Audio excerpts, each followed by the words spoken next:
you do what you want to do. And here I am, like, I'm doing what I want to do. So you need to find that within yourself and more positive. You can't stay there in the house or wherever you are, like saying, oh, I'm poor, disabled, You've been fortunate in the sense that you have parents and siblings that have been supportive and have encouraged you and helped build your confidence. Not a lot of people watching us might be so fortunate. They might actually, their self-esteem might be affected by their parents and by extended family who do what your aunt and uncle do and pretend that they don't exist and keep them in a room and all of that stuff. If people that are watching us now don't have parents like yours, are there support groups that will help build confidence? Well, but there must be like lots of different groups in there. Have you ever been to a group like that? I've never been to any specific because like I said, Right. I'm fortunate, like you said. I'm sure the people who are watching this in a negative way, they need to just get out. And this is really like in 2009 now. Come on, it's nothing wrong with being disabled. Ours is ability rather than disability. You have to do that, and that person with disability must have something that we don't. I mean, I have something that you don't. You have something that I don't. So it's how you look at it. It's your perspective. So instead of looking at it something that's holding you back, you look at it as a gift that's going to help you move forward. Exactly. I mean, always look at everything. Look something positive. You can't just go back and say, poor person in the wheelchair and this and that. You have to stay positive and just fight back. Jignesh, you are so inspiring, and it's been a pleasure talking to you. We'll be back in just a minute. You are watching Broken Silence.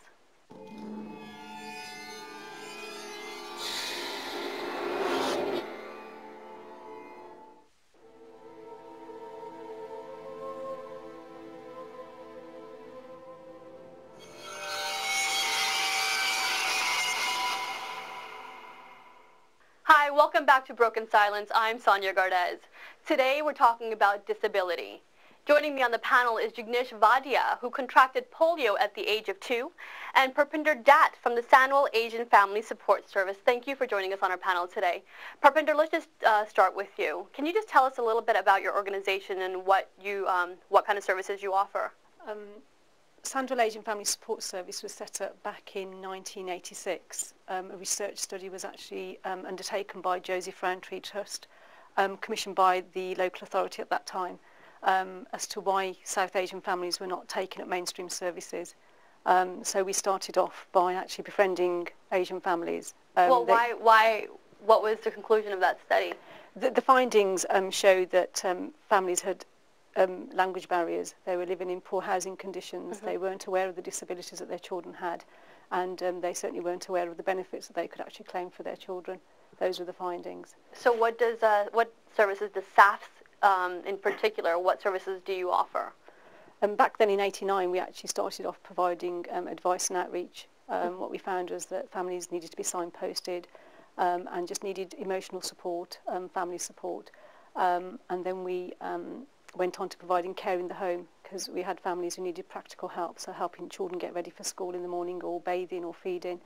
And it's actually grown from there. We actually now provide a wide range of services, starting off with domiciliary care in the home. So we have social workers that assess the children and actually decide how many hours are allocated to a particular family depending on their need. And we have qualified and trained care staff that go out and actually provide care in the home for the families. They're individual packages, they're tailor-made to each and individual family.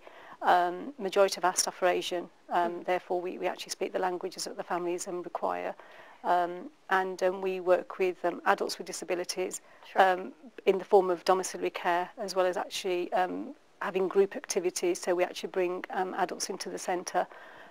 We actually go out into the community with young people and adults, basically accessing universal services. Is part of the service that you offer, is part of it educating the family on what about the disability in and of itself? Yeah, what we tend to do is we have access to various organisations, say spina bifida, you have an organisation for spina bifida and you can get lots of information from there, cerebral palsy, autism.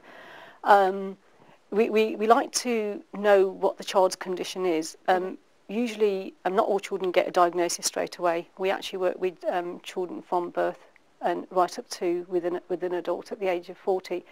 And it depends on how families come to us. Sometimes families may have come from abroad, i.e. all the families are from abroad, although that going back in 1986 and then 1989 when we became independent, we still have families now who do still go back home and actually get married abroad. Therefore, you're still going to have some of those. That's a very interesting subject that you just brought up. I mean, when I was speaking to people about the show and we're talking to people who actually have a disability or families that have somebody that has a disability, marriage is an issue that comes up. And they'll say, well, when it's time for my son or daughter who has a disability to get married, we'll go back home and find them somebody. Because the idea is that if, somebody's getting married for immigration from India or Pakistan, then they will come to the UK and take the role of a carer as such for the person that's disabled. Do you find that quite a bit? I mean, each family will have its own issues and have their own challenges. What comes with their child or what with their adult. It's like, our previous speaker said, it's how you approach, life, and we have families who support. Yeah, I mean, I don't want to people. generalize and say across the board every single Asian family would be the same. But and disability is challenging for anybody. It doesn't have to be just an Asian family. However, because this show is geared to an Asian audience, the way we treat disability as South Asians, the way we react to a person with a disability is different than a non-Asian. I found that we tend to have a lot more ignorance when it comes to how to deal with somebody that's disabled. Jignesh, you were saying that in your experience, you find that somebody that would meet you will just pretend like you're not there. If you're in a group of people, like you said, you would meet a woman at a club, she would just talk about you and not to you. It happens all the time. It happens all the time. I'm the physically disabled, is always because my kind of seeing disability, so people will see me straight away that I'm in the wheelchair. They will see the person straight away, and they maybe doesn't make any eye contact, nothing, and they just move away from me. And when I tell people that I'm in the relationship, they're all, I'm talking about Asian, they all just assume, oh, what's wrong with her? Is she in a wheelchair?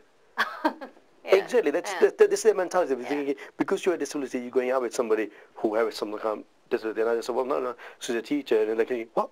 But then why are Asian girls, like you were saying, in your experience, Asian girls that you meet tend to be a bit more, I don't even know what word to use for it. Ignorance? Is that a proper word? Right word, actually.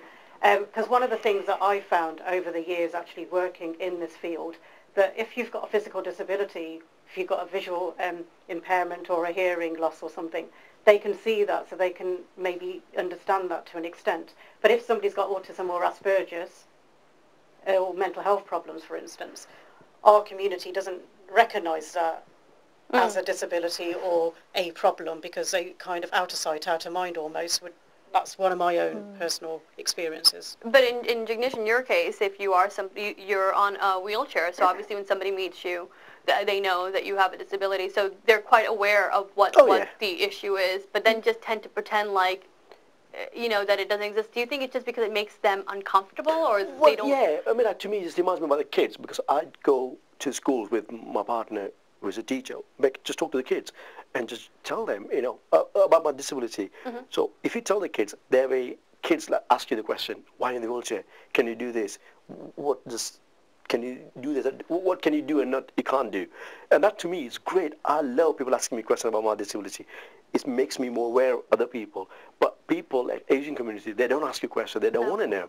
They just shut the door. As soon as they see me, I've seen my cousin sisters in town. They see me going with my mates. They see me and they cross the road. They're actually a bit scared of thinking, oh, well, it's a bit contagious or something. Do you think that's it? Or No, it's not just that, sorry, actually. But what it is, they actually kind of think if they don't look at it and if they don't accept it or don't acknowledge it, it's not fair. It's not fair, exactly, yeah. According to them, they just switch their mind. Well, you know what? I mean, in all fairness, maybe the issue is that, as an adult, if I was just to meet you now, maybe I would feel that me asking a question about your disability might offend you. Never. I mean, I know people who play basketball, some of the Asian boys, they don't mind. If you ask me a question, what's my disability, I will tell you, and what I can do, what I can't do. And I'll tell you, what I can't do, I can't walk. Other thing, I can do everything what you guys can do. Maybe a little bit slow, but I can do that. I can do wall climbing as well.